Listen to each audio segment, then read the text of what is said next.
So, hey, Mr. McCoy, Yes, sir. what standards you working on for 8th grade? We're working on the ancient Chinese and the imperialistic Chinese dynasties, such as the Zhao, the Song, the Han, and the Huan dynasty. We're doing a little compare and contrast between those four different dynasties. Good, that's really good. So let me ask you a question. So if you, how are you making sure that your students are getting or learning mastery of that skill?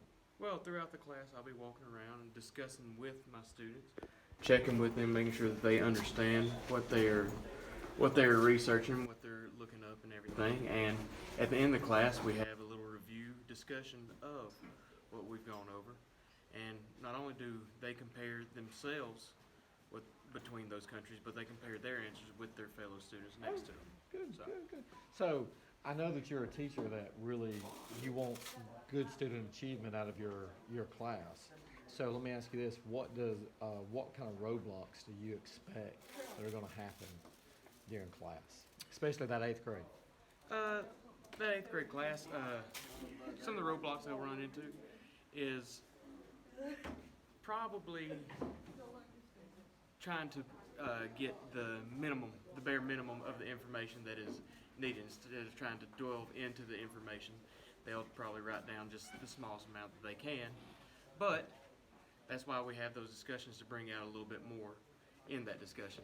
A little bit more of that information from their reading or their work that they're trying to pull from. Good.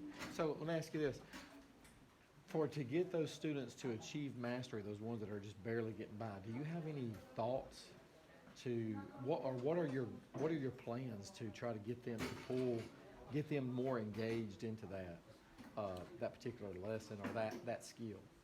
Well, I give them, other than what they're just trying to read and everything, I actually tell them stories of how this is, like, especially for each dynasty, they had specific things that have affected us still today.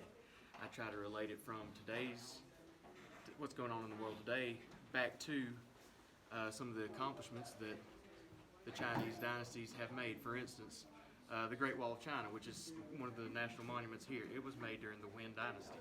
And that's one of the accomplishments that they'd be looking for. And the ideas of Confucianism, they can compare that religion to Christianity, because many of the Confucius ideas line up with some of the teachings of Christianity and everything. So I try to make correlations between what we're studying versus what they already know.